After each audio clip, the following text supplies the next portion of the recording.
So why do we make films? When the script we started writing a year ago seems almost impossible to finish. When the most comforting advice we'll ever hear is, if you want to make movies, go make a movie. When it means business plans, LLCs, accounting, contracts, filing taxes, all the boring stuff no one talks about. When the financing we've been working 2 years on falls through for the 3rd time. When we've had to heckle all of our friends and family, and our crowdfunding campaigns still fail. When we've had to empty bank accounts, max out credit cards, and pull money out of our houses and cars to finance them. When we've had to call in every favor to get our crew, or when the crew is just us. When bad films are just as hard to make as good ones, and we wonder which one ours will be. When there is so much planning involved, shot lists, storyboards, location scouting, auditions, call sheets, production meetings, camera testing, rehearsals, logistics. When the lead actor that we've cast 6 weeks ago bails on us the day before shooting starts. When it feels like we spend more time solving problems like blown circuits in old housing, trimming shots because we're losing a location 3 hours earlier than planned, freezing on top of a mountain in the middle of nowhere, bad weather, random equipment failure, cutting and rewriting entire scenes because we're almost out of money, the constant hunt for clean audio against airplanes, trains, bikes, police cars, fire trucks, ambulances, the entire world. When our budgets are so small that we're stuck doing almost everything ourselves, and for the things we don't know how to do, we learn as we go. When after editing the same film for 6 months, we ask ourselves, what the hell am I doing? Would anybody really want to see this? When we need another 4 days of reshoots to address all the problems we found at the test screening, and we wonder how we're going to pay for it. When everyone sets their sights on the big fests, Sundance, Slamdance, South by Southwest, Cannes, Tribeca, Toronto, Berlin, and we hope to be the next Cinderella stories. But after the 5th rejection in a row, we begin to wonder. No one talks about what happens if you're one of the 98% who don't make the cut. When we spend hundreds more on travel and lodging to attend our screenings and then realize that some film festivals have a great turnout and others don't.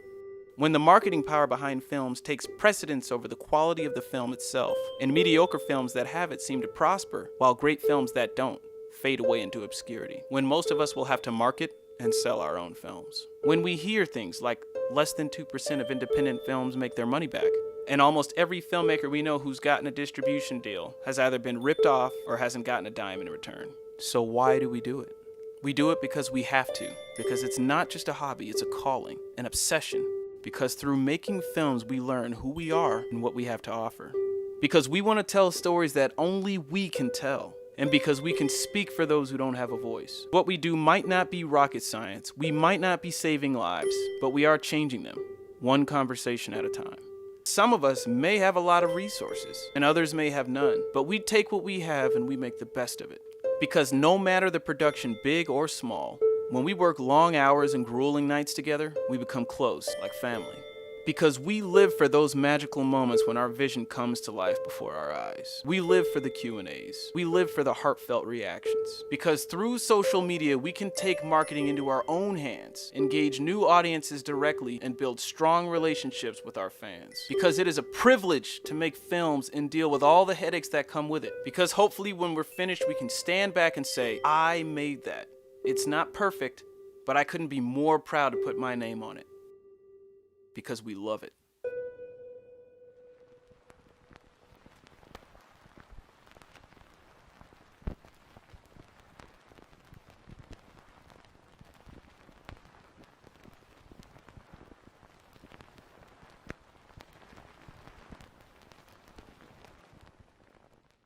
Basically, after our investigation began, putting those feet underground, we had security guards topside. The main guard is called a flight security controller. My commander. Now, Isa was in the Army, but if we take a look at the photograph that they say is Colonel Hall, you can tell those ears are very particular. Plus, if we take a look at the name badge above his pocket, it has been photoshopped. That is not a correct looking letters. The fonts. On a close examination of this photograph, we can tell that there's been a layer added to it. The name has been covered up and the new name has been put in.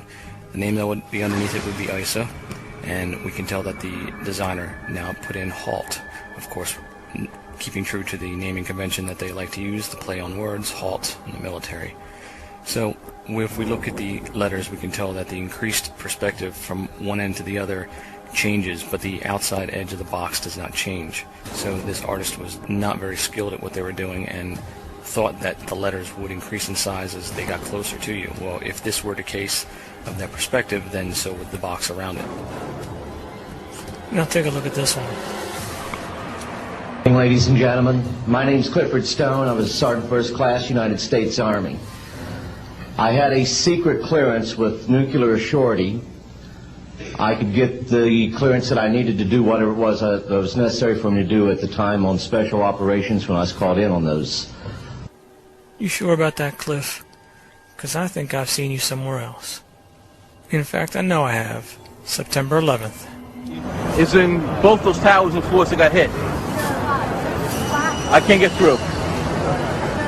Now watch as this actor can't even remember his lines and has to refer to a cheat sheet that he has. I was there only 6 months ago. My office is now in Midtown. What company? Marsh McLennan, Marsh Inc., Mercer Consulting Group, and William M. Mercer, Putnam and Guy Carpenter occupy all floors in that range there that looks like that got hit. Everyone knows about the Harley guy, so I'll just play the clip and I won't go into it that much. Rick Leventhal was in downtown Manhattan when the buildings came down and has an update for us from Lower Manhattan. Rick? Well, John, we're on Church Street at Reed Street, for those of you familiar with Lower Manhattan, just a few blocks away from World Trade. Still thick black smoke billowing from the scene where both towers collapsed. Again, just a few blocks away from us.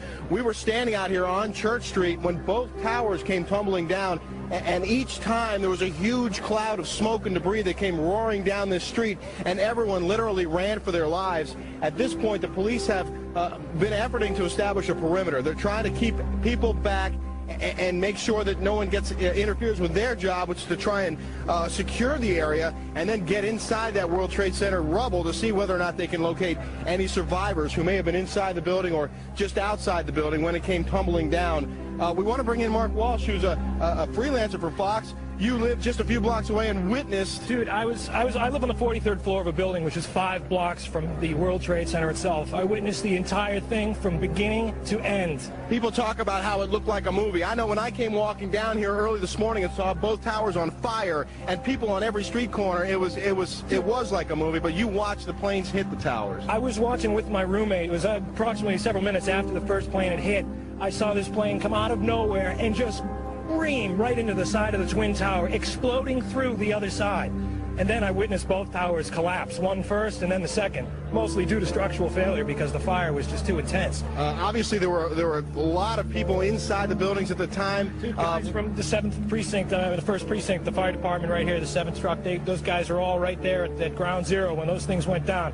And God bless, I know there's a lot of guys there that were around there, and hopefully they made it out. Did you notice how he said the word out? Out. Like Canadian accent? And remember, a lot of these individuals are from Canada. Ian Greenberg owns the largest network in Canada. We're seeing the connection between Canada again and again and again with agents and actors and provocateurs. Now, you'll notice Rick Leventhal, again, this is the same scene as before in the beginning of this film where we showed you the other individual that he asked what role was he playing. And now again they're talking about movies and they're talking about sets. Clue in to what they're talking about. What was happening around you in the streets around you as this was all going down? Absolute pandemonium. From my viewpoint up 43 floors, I could see people running like ants, just absolutely scurrying for their lives. Billows of smoke coming through the streets, just walking down the street, just pushing everybody back. And then several minutes after, it looked like it had just snowed over the entire area. Yeah, the debris, the soot was thick on the street. There's still a dusting of it out here. But when I was standing here and the towers collapsed, we saw police officers running for their lives, screaming, "Get back, get back, get back!" And I'll tell you, that's a wake-up call when you see cops running for their lives, and people too, women's pushing baby carriages, that sort of thing. Well, you had the first tower first. That one, when that first went down, it just pushed everybody back, and it was a good 15 minutes before the second tower finally collapsed. Yeah. And it was just overwhelming, and by that point, it was just insane. Well, hearing a lot of similar stories from people who were inside the building. One gentleman we spoke to earlier today, John, was on the 77th floor and said it was a relatively orderly evacuation at that point after the first plane hit the first tower. Everyone going down the stairs, not a lot of panic. But when they got to the 6th floor, he says they felt a second shake, and then people started to really be concerned. Obviously, there were people in the building at the time of this, and some of those people, they haven't recovered them yet, and that's a big issue right now, is trying to get the rescue workers and the emergency crews to the building. There were police officers there and emergency crews there when this was all happening, and they were right at ground zero when it all went down. So can we talk to you? What's your role out here right now? I'm just standing by right now. Can't say what role I'm playing right now. Well, there's a lot of standing by. There's also concern that some of these other buildings might actually come down. This building right here with the glass that you see, the nearest tall building, that has structural damage as well. We saw a lot of glass broken out, and a corner of the building appeared to be in distress, and there's concern that there might actually be another collapse of that building. And I can also tell you that when we first got here, we were a few blocks up. We could actually see debris from one of the planes on the street, a huge gear at one point, looked like a piece of an engine at another point. So that debris is still littering that area up there. They had roped it off with police tape, and they had FBI agents out there, and that was just before the first tower came tumbling down. And yet Rick fails to get a shot of that important material. Now, I'm not saying the whole thing, the entire collapse and everything was fake. I'm saying that they intermixed a lot of footage with stuff that was done on a set, and we can see that there's actors here being used just by the way that they're talking, the scripted out language, and the lack of knowledge of what's going on, because they're standing by, just like he says. So in order for that to take place, there has to be a beforehand knowledge of that this was going to happen. So keep that also in mind. And everyone went running away. So there's evidence out here. There's a lot of work left to be done. And as you can imagine, the streets are a bit chaotic at this point. But I just want to show you one drastic difference looking north as opposed to looking south. Blue skies, clear streets, not a lot going on over there. But then come back around this way, Dan, and you'll see just smoke billowing from the scene. Still, obviously, a major disaster waiting to be cleaned up. Back to you, John. All right, Rick Leventhal in Lower Manhattan, thank you very much. A dark day in America, September 11th, 2001. But we have one more person that you might recognize from other events that was at 9/11 that day.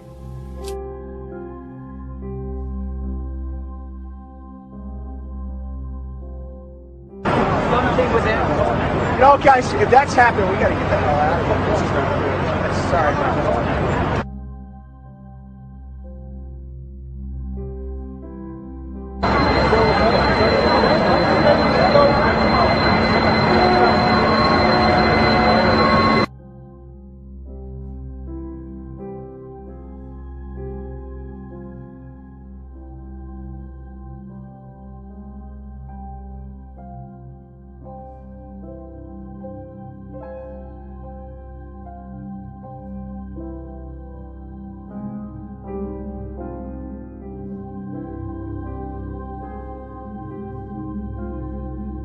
Zeros. 1913, this country died when we adopted the central bank and we got rid of sound money. We used to be able in 1913 to walk into a bank and redeem our dollars with gold. I want you to compare these 2 years. Now, take in consideration the angles are different from the heads. One is a side view, one is a forward view, full-on view. And also the one on the left is of this person when they were a child. So there's less of effect of the pulling down from heavy earrings on the lobe and the outer edge of the ear. So keep this in mind when you're looking at these images. Here are some more for you to view.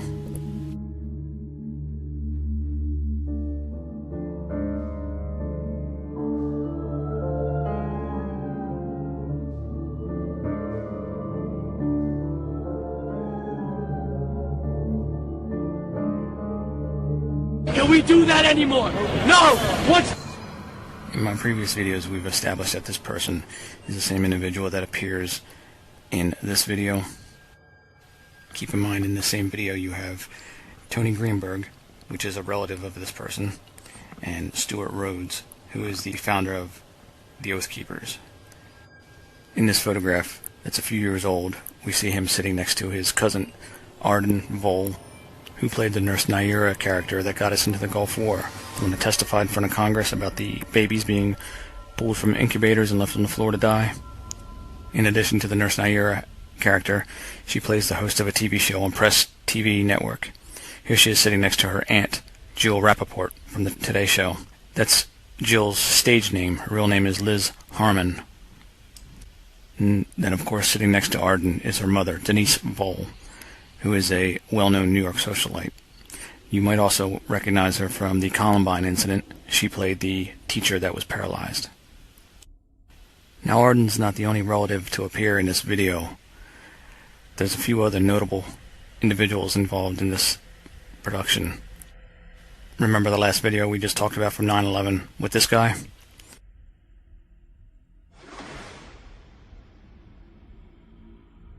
Well, here he is again. This is Richard Cohen. Richard Cohen is the president of the Southern Poverty Law Center. You might ask, why does his earlobes look different? Well, this is because he's had a simple 30-minute procedure that's done in a doctor's office, which is done under a local anesthetic, where they cut a small piece of the earlobe out, a wedge shaped, and then they stitch it up with 2 stitches. It's a earlobe reconstruction that a lot of people do when their earlobes sag as they get older. Will make you look younger, which he's done right here. The important part to look at is still the inside of the ear, the landmarks that don't change. The earlobe doesn't have any cartilage in it, so it's a very simple procedure to do. You're in and out, and there's no pain whatsoever. So that's why his ears don't look the same on the outside, but on the inside they look exactly identical. Plus, look at his nose and look at the rest of his face. The landmarks of the face match exactly. He's wearing a hat that looks like it has one of the fake wigs in it that has the blonde hair, or he could have dyed his hair, who knows, but that's a question that maybe we should ask him. We also have exposed that organization as a front and a scam, as other individuals like Mark Potok are also played by Pima County Sheriff's actors. And of course, Andrew Breitbart. Now, Breitbart was the one that released those 4,000 emails showing the connection between MoveOn.org and these individuals and Soros. I think that was a ploy to get you to trust in him, so then they could use him as another way of disseminating false information. The price of gold now, almost $2,000. It's gone up. Do you hear that little voice in the background say for an ounce? Here, listen again. It's gone up. It's gone up. That's Arden Vole. That's a voice that they added in post-production, the same way they did with that riot scene in the beginning. Listen again to the voice in the background complaining. That's Arden and her cousin's voice, and her cousin you'll meet in a moment.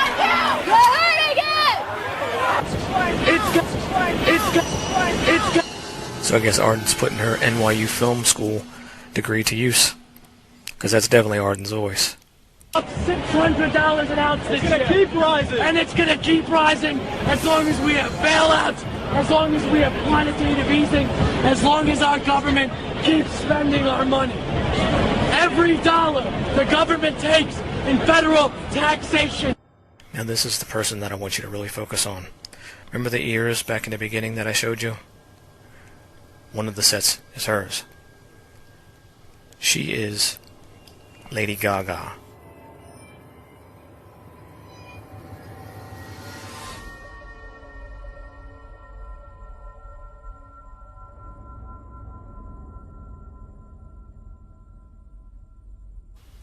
Now, not only is Lady Gaga here, but there is another individual that ties us into who Lady Gaga really is. Of course, it makes sense once you find out that she's related to all these people that are in this shot.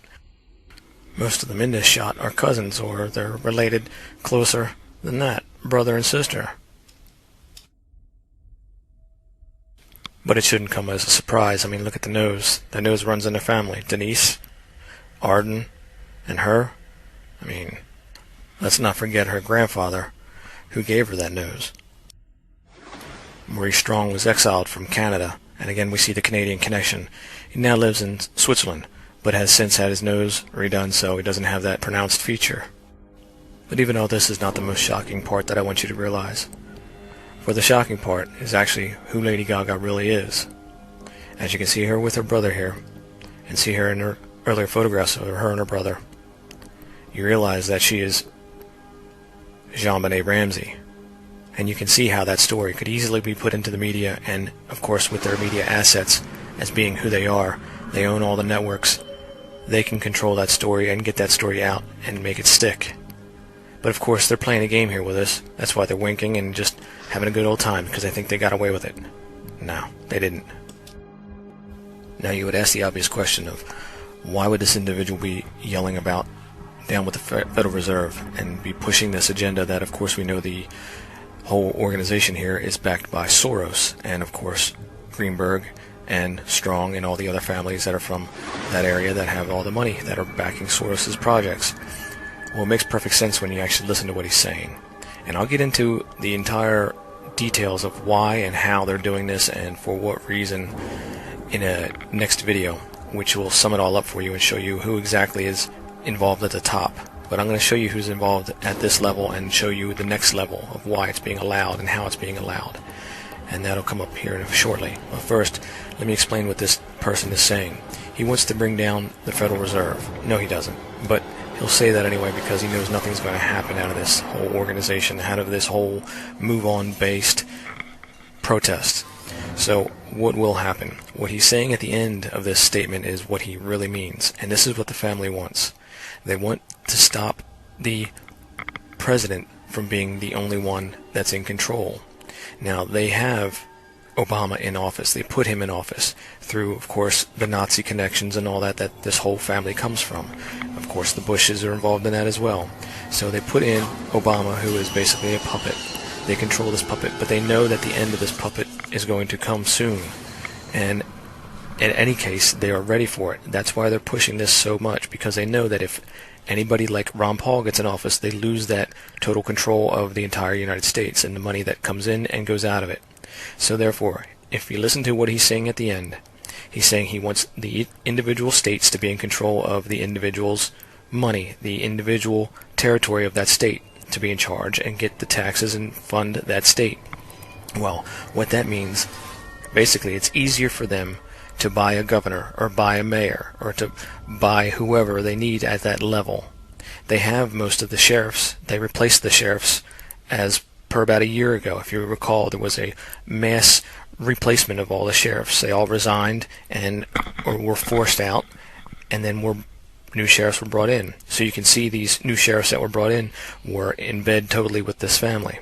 That's how they can get away with a lot of the things that they're doing on that level. When you look at that and you understand what they're trying to do, they know that their end is going to come when it controls this country, when it comes to being able to buy the presidents. So they want to make sure that they continue their control, and they do so on the lower level of the governors of each state. Now they have Janet Napolitano in there right now for the Homeland Security Chief. I want you to look at this last section here. I want you to compare these two and see if you think they're the same person, because this is what's going to shock you even more about how they're doing this. Because remember, there's a suspicious lack of any presence when it comes to Homeland Security at any of these events, and like the Giffords event or any of the drills that are being played to us as real. There is a lack of that one agency, that overall agency that governs the rest. Now we know with the Giffords that they were in charge of that because we see the X-Plan that was put in place, and that's Homeland Security owned and operated. But now check this out. Just like I did with the other video, I'm going to just show you a portion of this person's face so you can see the evidence without having any predetermined notions of who this person is. Now this person's identity they were trying to hide by manipulating that tooth digitally in post-production. In a previous video that I did exposing Anthony Moore Jr., the person that is the Pima County Corrections Officer that was playing the spot of the delinquent student loan person that got raided. He also is Sergeant Sham that we see in the Occupy movement. We saw in the video with him the digitally enhanced mouth, which would we're showing the gaps between the teeth and how those gaps moved around, and in some cases they disappeared completely. That means it was done in post-production. As we can see in here, this tooth has been digitally enhanced. It has been put in here in post-production because it does not match the background image. It moves independently of it, and the bit mapping, which is caused by a double JPEG effect when it's saved out, is quite apparent. So this has been manipulated to try to hide this person's identity. Now this is Stuart Rhodes, and remember, Rhodes was the one that threatened me on Joyce Riley's show. He is upset at me because of the fact that I exposed him and his organization, the Oath Keepers, as being the fraud that they are, and the fact that they were backing the Quartzsite Jennifer Jones event, and I exposed them as well. Everything that Stuart Rhodes has been involved in has been a fraud, and of course the Oath Keepers and Sheriff Mack is one of those as well. When you see Rhodes talking and you see Brandon Lee Pittman walking in the background, just like I said before, whenever you see Brandon, you know something's up. Then you know something's up with Stuart Rhodes. And remember how I exposed the Southern Poverty Law Center as being a family member of the Greenbergs? Well, it seems that Mark Potok has always been the nemesis of Stuart Rhodes, as they always appear together on the news. Well, you wonder why. Listen to what Stuart Rhodes says about Department of Homeland Security and the organization known as Southern Poverty Law Center, and then keep that in mind when you watch the next clip. The Southern Poverty Law Center now sits on the Working Group for Countering Violent Extremism at DHS. Well, then when I found this next video, this is what sealed the deal. Stuart Rhodes is not who he says he is, but I'll let him tell you who exactly he is. Hi, I'm Assistant Secretary Todd Kyle. For the second year in a row, President Obama has proclaimed December Critical Infrastructure Protection Month. The proclamation reaffirms the President's and this administration's commitment to critical infrastructure security and your efforts and our partners to implement innovative security practices, regionalization, resilience, and information sharing. A copy of the proclamation can be found on the DHS website at dhs.gov/critical infrastructure. We have recommitted to spreading the message about the importance of critical infrastructure security and highlighting some of the important initiatives underway. These initiatives range from improved information sharing, our regional approach to securing interdependent critical infrastructure, and basing our budget and planning process on risk. We're going to use this proclamation as an opportunity to get word out about IP's activities and exciting new initiatives using social networking tools. We're using Twitter and blogs to get the information about critical infrastructure security to a much broader audience. Keep following our webpage, Twitter posts, and key speeches so that you stay informed about all of the activities in infrastructure protection. I also need to hear from you. So let me get this straight, Todd.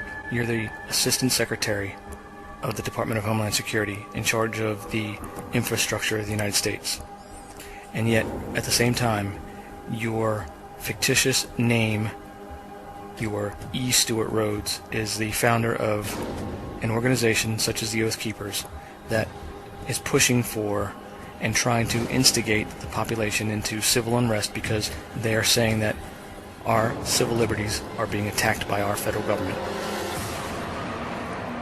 So in fact, you are the domestic terrorists.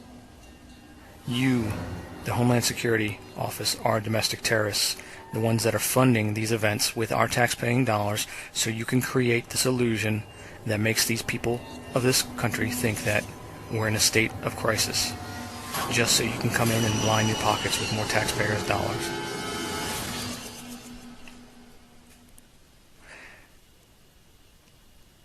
If you find any of this video helpful, please consider donating to WellAware1.com, and you can do so by visiting WellAware1.com and clicking on the donation link at the top. As you see, your money is used to fund videos like this that expose the liars and the corruption in our government.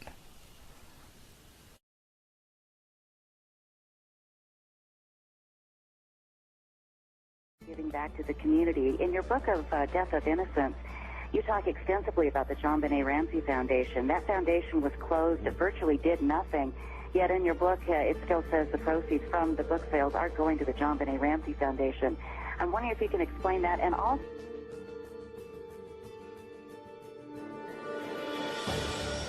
Could you please tell everybody that in the civil case, the judge was only presented with what Linwood, your civil attorney, showed her, and without benefit of the actual police file?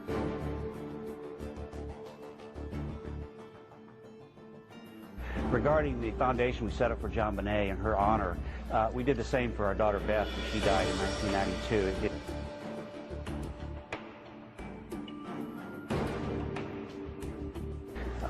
This week, however, we did present $1,000 worth of scholarships to Mount McSaba Day Camp here in Illinois, Michigan, where we live, where John Bonet and Burke both attended day camp.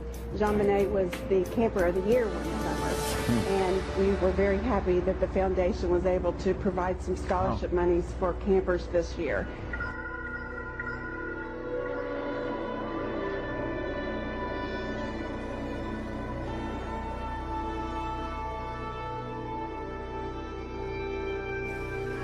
If you've watched parts 1 and 2 of this video, you are very aware at this point of the emotional roller coaster ride that I explained you would be taking when you watched it. For those of you that haven't experienced that roller coaster ride, I'm sure you're not listening to my voice right now because you've already turned the video off. That's fine, it's understandable. It's a matter of time before these individuals see the truth that you see. Once they do, it's apparent, it's clear, the conditioning is then removed, the blinders are taken off, and the world becomes a much better place than they've tricked us into seeing.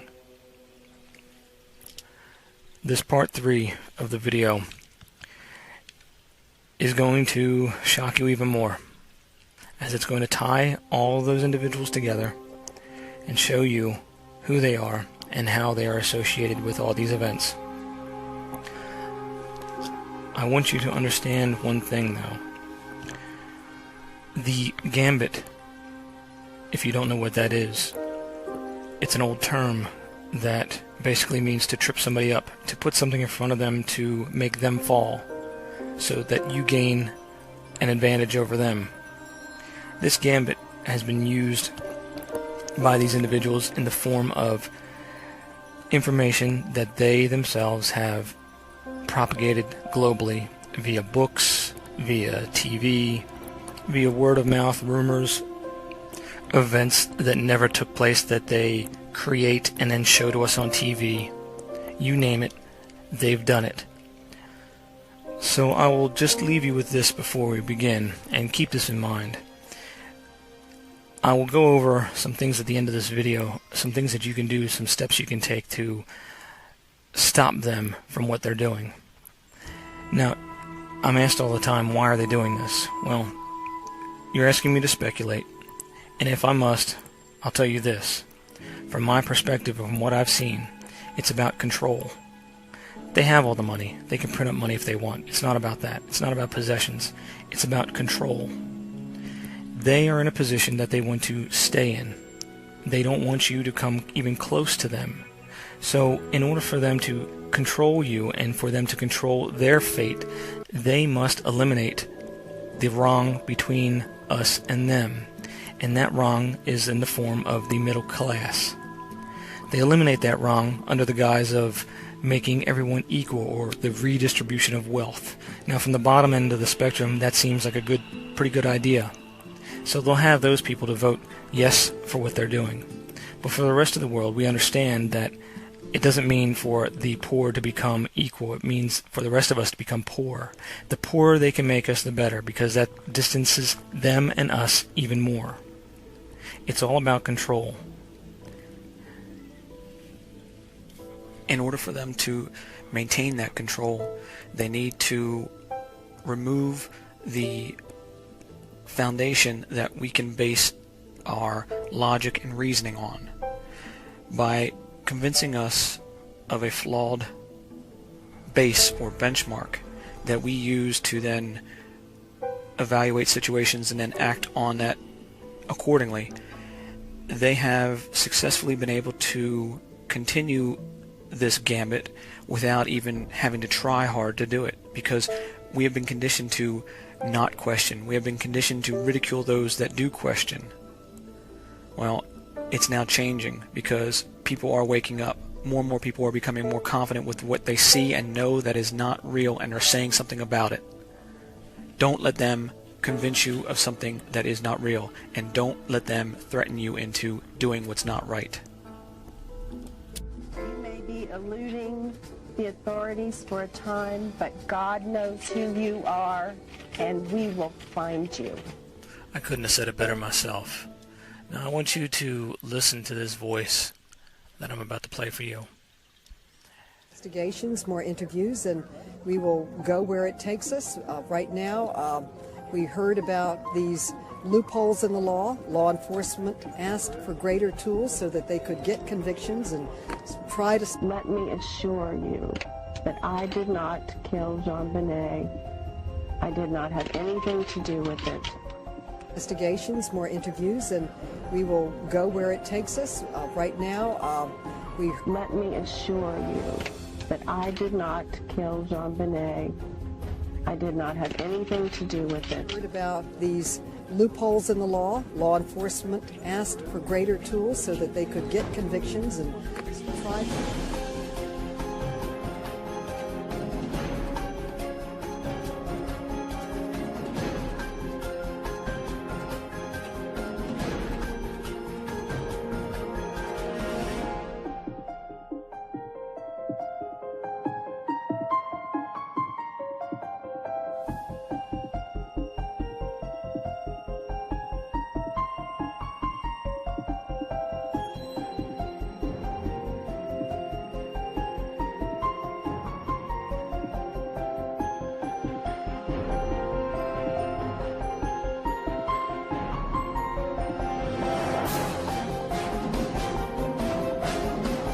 Operation Fast and Furious is under investigation, and we've had one hearing on it. We intend to have more, and more investigations, more interviews, and we will go where it takes us. Right now...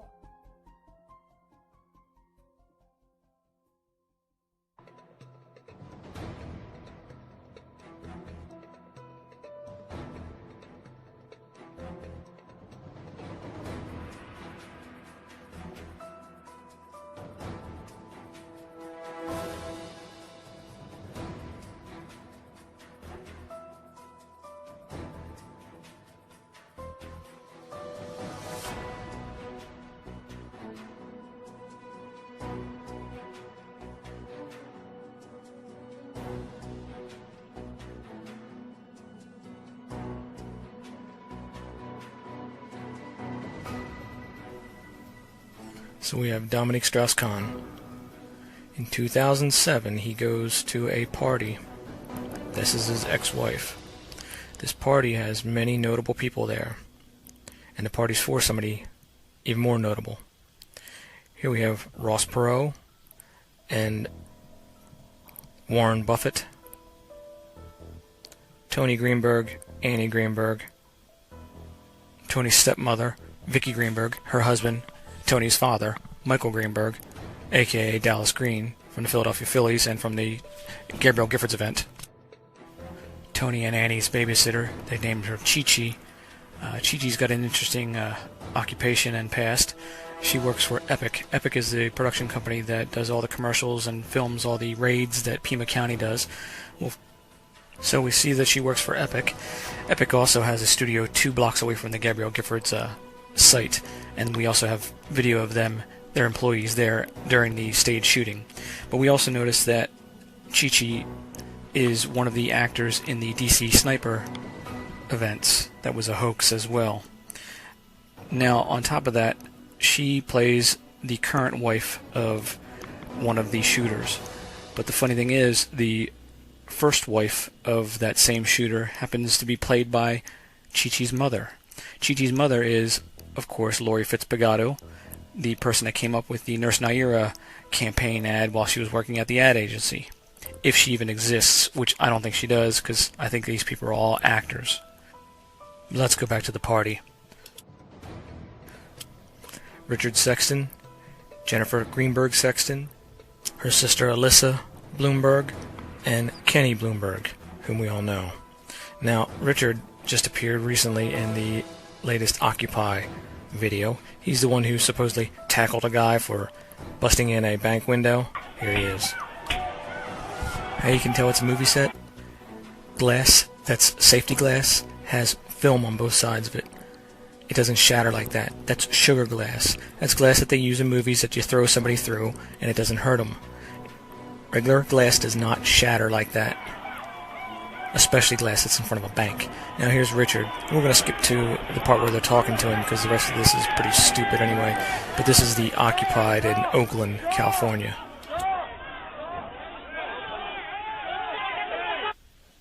Notice his ear in this photograph.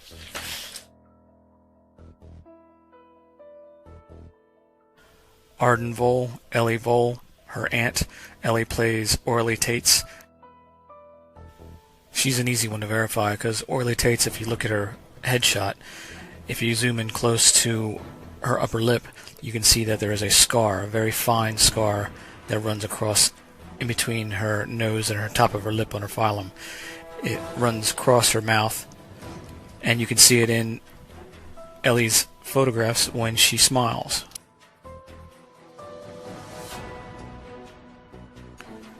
She also plays Susan Lindauer. This is Denise Vole, Arden's mother. She also plays in the Columbine event as one of the injured, as the teacher that was paralyzed from a bullet. We also exposed her in another video.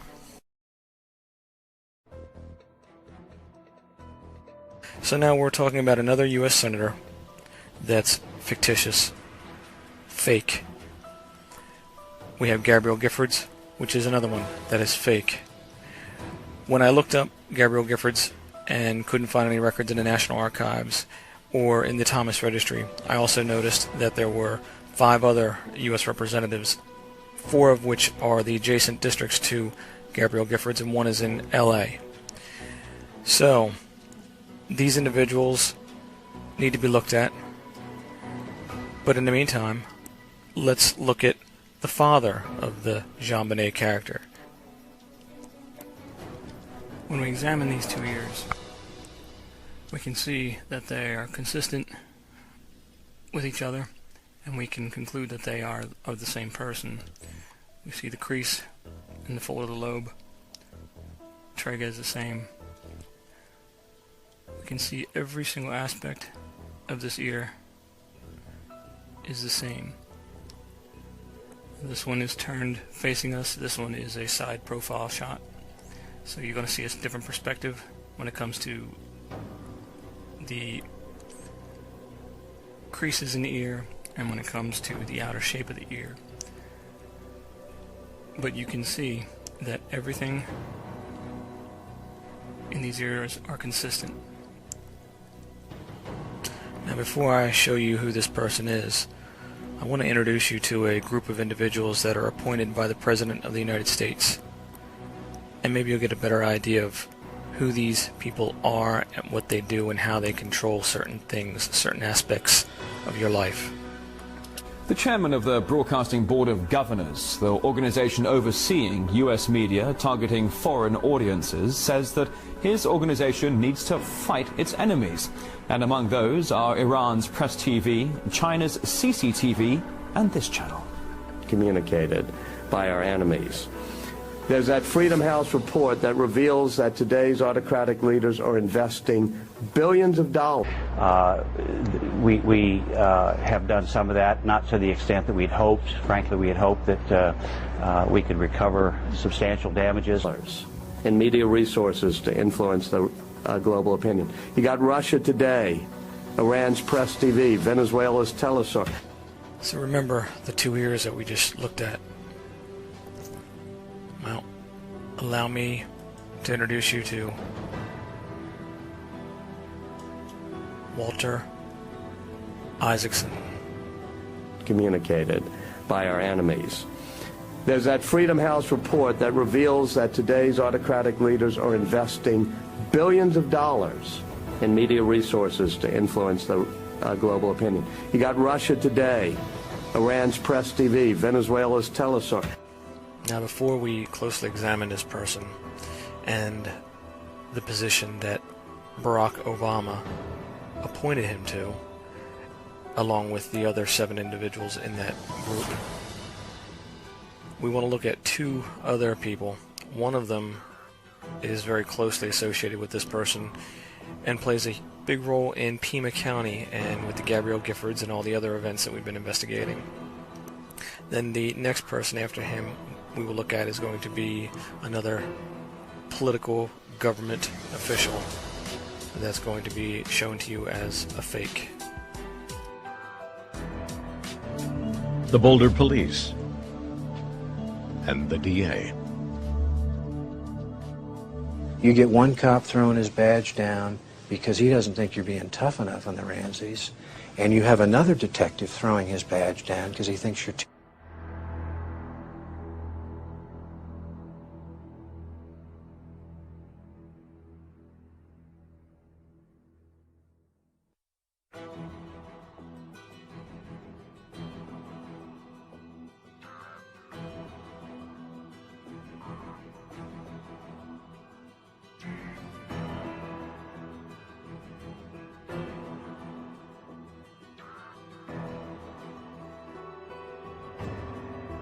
that claims to be narrowing in on the killer or killers. I have an idea of who did it, yes. If he's referring to John... The American press has been all over this story. Every fact that the press can find, they've printed, and a lot of things that weren't fact, they printed. If the Ramseys are doing anything, what they are doing is they are saying, we have a complaint. And the American press doesn't seem to be too willing to air complaints about itself. Maybe so. Former U.S. Attorney for Colorado, Bill Leone. Fraud cases never get very complicated. They all boil down to who knew what and when. And I think that is that will be the inquiry that the FBI will pursue. In fact, Lou Dobbs called. So I'm Gary Johnson. Oh, you're the political guy. Yeah. But I think it's very unfocused and incoherent right now. I think it's sharpening its goals and its message and so forth. You know, it's not enough. What do they even mean by Wall Street? Is that anybody who has a lot of money? Is it any kind of capitalist? Is it any financial institution? I'm not hating with you. And just the anecdotal conversations tend to tell me that they don't really have a clear idea of what the problem is, let alone what the solution is. So the photograph I took at the Dallas Occupy event showing that pissed off person was Gary Johnson, which is a fake name because he's a Rockefeller. This is at the beach house of Rockefeller Jr. This is Ponce from Quartzsite. This is Ponce and his wife, who actually she plays Jared Lee Loeffner's school teacher. Our next guest got to know Jared Loeffner when he was a student in her biology class at Pima Community College last summer. Professor Debbie Scheidemantel called... And criminal misconduct, abuse of NCIC procedures. NCIC is the National Criminal... This is their children. He plays Dallas Green Jr. This is their brother, Jeffrey Katzenberg, who is not Katzenberg at all. It's a Rockefeller. This is the one, Gary Johnson, who was mad at me. Here they are sitting at the table, playing with the grandchildren. Gary Johnson again, with, I believe, his aunt, Katzenberg, and his other brother. Definitely remember this face. David Rockefeller Jr. and his sister. Richard Sexton, who is also another brother. Rockefeller Jr. with Ponce Jr., his great-grandchild. Rockefeller Jr. at the beach house. This happened a year before these events, the Quartzsite events and Gabrielle Giffords event took place. You must understand that that means conspiracy. These individuals, a year before the events that they took roles in, fake events, took place, they were meeting together and conspired. And as you will see, the Rockefellers play a huge part, if not the part, in all of this. This is why the Occupied event and everything else is centered around New York. That is Rockefeller's hometown. And if you've watched my other videos, you know the relationship between Maurice Greenberg and Maurice Strong and the Rockefellers. With Project Paperclip as them being Nazi war criminals being brought over by Rockefeller Sr. This is why you see all the Greenbergs that are in Scottsdale, Arizona. That's where Maurice lives. And you see the rest of the family, the Strong side of the family, in New York. You see the actors coming together to do the Occupied event. You see all these events revolve around Pima County, the Greenbergs, the Voles, Strongs, Bloombergs, all of them are behind all of these events that we're seeing. And then you're going to see, on top of that, what the President of our United States has appointed as the council that oversees all the things that they do. Now, before I tell you who the rest of the broadcast governors are and how they all relate to this whole event, let's go back and let's talk about the JonBenét case. Since now we've exposed the mother and the father, and of course we know who JonBenét is. We've exposed her as Lady Gaga in the last video. I think you'll be surprised at this one. Now, you're going to have to really understand that this next person, they're using prosthetics on his face, but you'll still be able to see the underlying frame and structure of his head is still there, and you can tell that it's him. They're using techniques in special effects with latex, foam rubber, and they're using prosthetics that are pre-made to overlay on a face and basically secure them and make it look like it's part of his face. It's what they do in the movies all the time, and it's something that they're doing here. We notice that the underlying structure of this nose is the same. Now what they're doing is they're putting a piece on the end here to change the shape of it. Now this one not so much as what you'll see in the cheeks, but you can tell that there is something added on here. But they're also using light, and they're using the makeup as an additional means to obscure who this person is. Now when we take a look at the ears,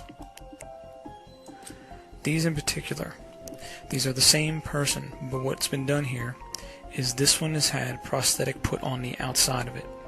And notice this huge lump right here. That's because they're trying to build up the cheek to come out to adapt for the prosthetic to look like it's a part of the actual face. But we notice right here, that part of the ear is still there. We notice right here the underlying structure of the helix is underneath here. See where it's blurred right here? That's because they've modified it. And we'll notice here, this is the same shape here, it's just been extended out. Now this could have either been done with Photoshop, or it could have been done with a physical prosthetic. Now, it just depends on if we see a video of this, if we can match that video up to the stills, we can tell if it's been done either way. But we can understand that here's the underlying structure right here, same lobe, been pushed out because of this structure right here that's been stuck to the side of the face.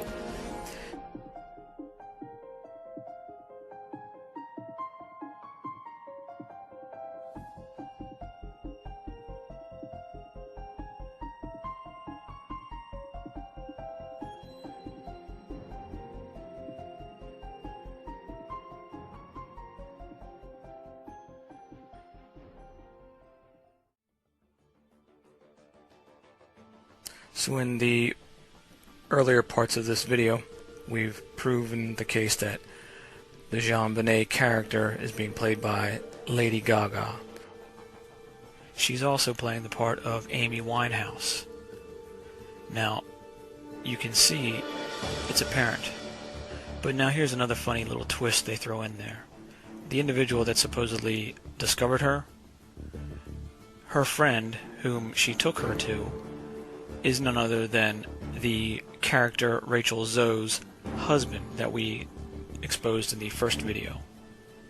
So while we're here, let me take you on a little bit of a parallel rabbit hole and show you that Brad, the person that you see as her assistant, that we exposed as also playing Bentley in the Bachelorette show, is none other than Johnny Knoxville from the TV show Jackass. Johnny Knoxville owns a production company called Dick House Productions that did the Jackass shows and several other shows. He is connected to, of course, the Jackass crew, but we see that the Jackass crew is doing more than just Jackass. Now, as you watch this story, on the surface it seems like a normal situation of a missing child. But when you look at exactly who's involved and what they're doing, it takes on a whole new meaning. The depth of deception that these individuals will go to make a profit is amazing. Now, it's not just one person making a profit. It's many different agencies, including these individuals that are actors, are profiting from this. And their profits are coming from individuals that are thinking that they're helping out in a cause to save or to find a missing child. Now, understand that in itself is a crime. It's a fraud. But just wait. It gets even better than that. These individuals are seasoned pros at this type of theft. As you're going to see, they are the same individuals that are involved in other missing children's stories that I've exposed. He wants to find his son more than anything, but he admits it'll take time. Kane Horman warns this case could drag on for 2, 3, 4 years, and even then, it may not be resolved. Now keep in mind exactly what he just said, because it's key. The longer that they can prolong these events, the more money that they can pull in by the nonprofits that they set up, and also the more money that they can steal from the individuals of the taxpayers that are involved in these areas of the events, in the form of the sheriff's got to be paid, the law enforcement have to be paid, and more importantly, like within the Holly Bobo incident, the Fusion Center is what they were looking to try to fund by way of Homeland Security grants. And in order to get those grants, they have to show a reason for their existence. That's why you didn't see the FBI trying to find the individual. You saw the TBI, the Tennessee Bureau of Investigations, which is the Fusion Center.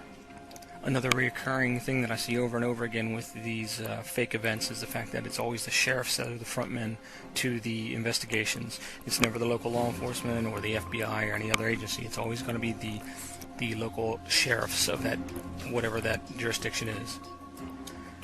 And I don't know if you remember or not, but about 1.5 years ago there was this mass retirement or mass replacement of each of the sheriffs in all the major cities across the United States.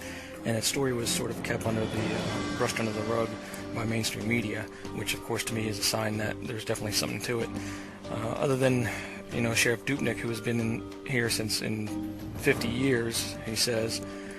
And of course, Sheriff Dupnick has ties to Homeland Security because Janet Napolitano, of course, was the governor of that state and the attorney general for that state.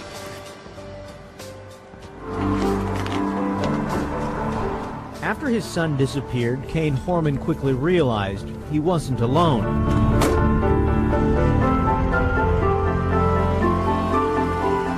Thousands of friends, neighbors, complete strangers shared his agony. We will never stop looking for you, Kyron. You will be home soon, sending warm prayers and lots of love to the family. Over the past year, hundreds of well-wishers helped fill the wall of hope. No one is giving up on Kyron Horman. It's kind of a living, breathing thing, just like he is. It is going to continue to grow, and things about it are going to change. Not if I have anything to do about it. See, the father that you see here, that you have all the emotions now built up to find his son, is not who he says he is. We'll get into him in a moment.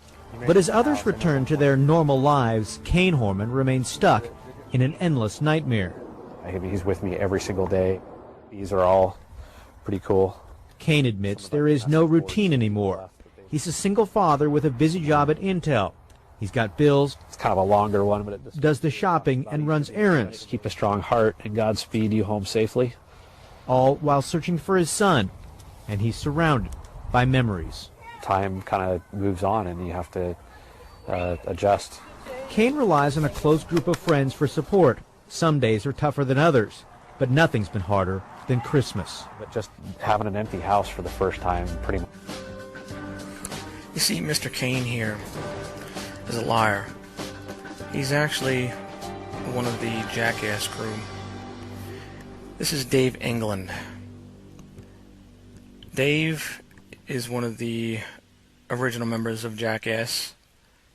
He's also the publisher and the founder of the snowboarding magazine called Skin Tight, and he is a professional snowboarder. This is him and his son. Does he look familiar?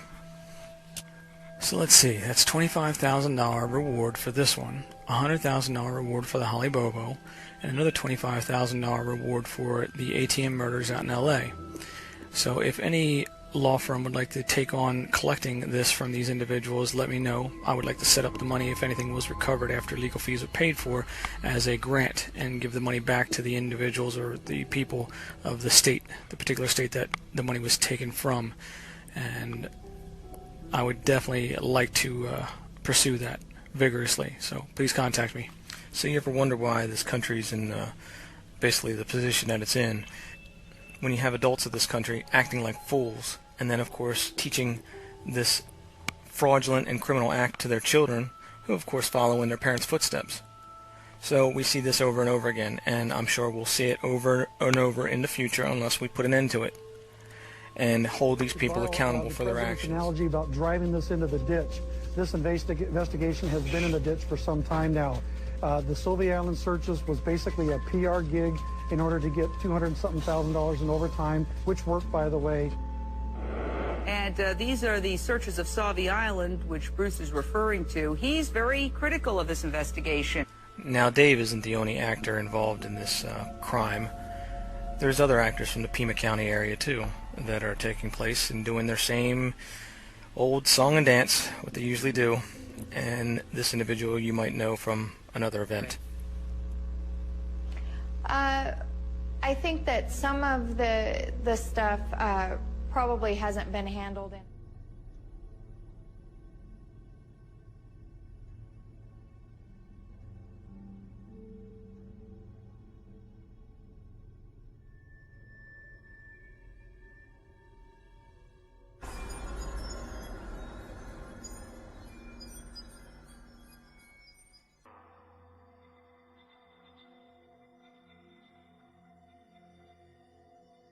The right thing to do for our investigators.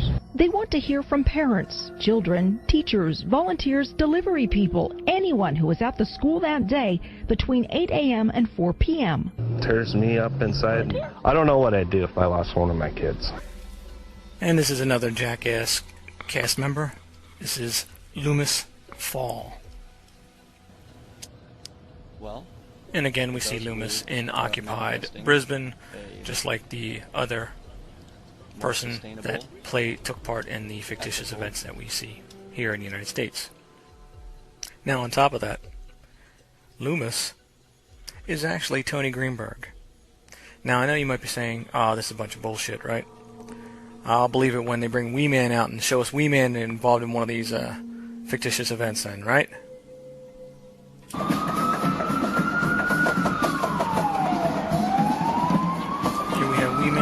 Decked out in his nice disguise, even missing the two front teeth, but we can still see it's Wee Man.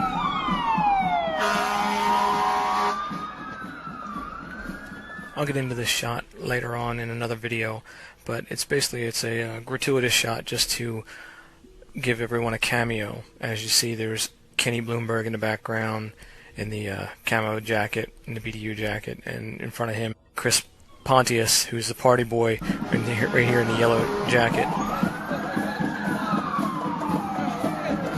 So Chris is the one down at the Jefferson Memorial with Adam Kokesh, the one where they all got arrested for supposedly for dancing. Yeah, right.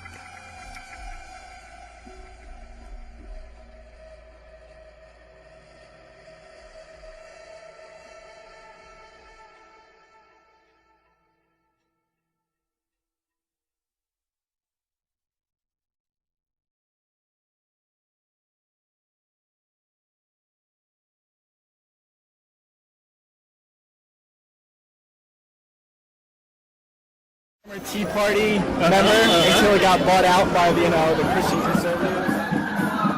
I've been unemployed for 2.5 years. I have 2 master's degrees, not doing good. $60,000 in student loans. When you have this grassroots democratic movement, you get all these different voices coming together.